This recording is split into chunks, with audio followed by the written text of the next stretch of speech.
And now, CCW News presents Holy Crap, This Is Actually Happening! Nuclear Witch Hunt Edition, February 2023. I'm Chuck U. Farley. The big news this week is that Tiger Woods handed fellow golfer Justin Thomas a tampon after outplaying him during a tournament. No, it's not actually news, but CNN did an entire segment about it anyway. I swear, I am not making this up. In the latest edition of the Trump Witch Hunt, the grand jury foreman, a giggly imbecile who worships at the Church of AOC, has been doing the rounds of all the We Got Him Now fake news shows to talk about how they didn't even uncover enough to subpoena President Trump for the made-up charges they're desperately trying to pin on him. Oh, and she literally identifies herself as an actual witch. I swear, I am not making this up. Speaking of giggly imbeciles, Vice Diversity Hire Harris, who brags about how she loves school buses and charging ports so much that she can't contain herself, was practically orgasmic over overlapping circles. She still hasn't done a darn thing about the open borders, child trafficking, or fentanyl inflow, but golly, aren't Venn diagrams just the coolest? Staying on the topic of witches, Susan Wojcicki, the CEO who single-handedly made YouTube into TikTok's ugly stepsister and will be blasting this very video off the platform, has found greener pastures and will be enforcing her totalitarian censorship elsewhere.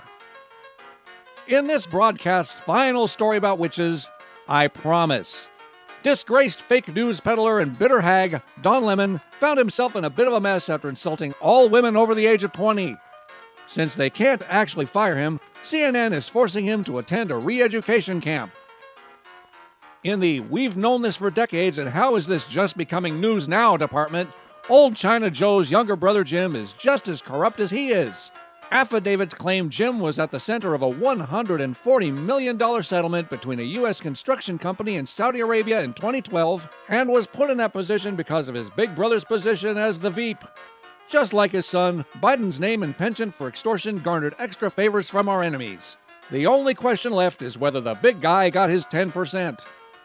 In celebration of President's Day, King Brandon shunned the nation he's supposedly the president of so that he could personally fly $500 million more of our taxpayer dollars to Ukraine. The incredibly expensive photo op depicted Biden and Zelensky casually walking through the abandoned streets of Kiev while air raid sirens sounded overhead, because sauntering down Main Street is what any sane world leaders would do in a totally not staged, not fake incoming bomb situation. Word is he also had to dodge Hillary's fake sniper fire on his way back to Air Force One. Biden bragged about how all the money he's stolen from U.S. citizens will go to pay for things that we'll never see in our own country, like infrastructure and pensions, while going out of his way to actively ignore a disaster situation at home.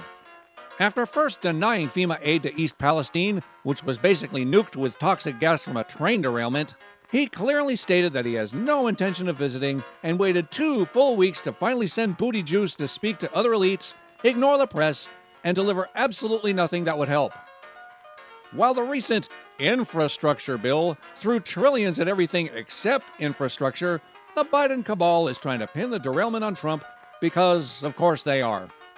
The derailment occurred due to plastic pellets and a hot axle, which was in no way related to the fancy brakes Trump's administration deregulated that wouldn't have been used on this type of train anyway, but Orange Man, who hasn't been in office for 2 years, bad anyway.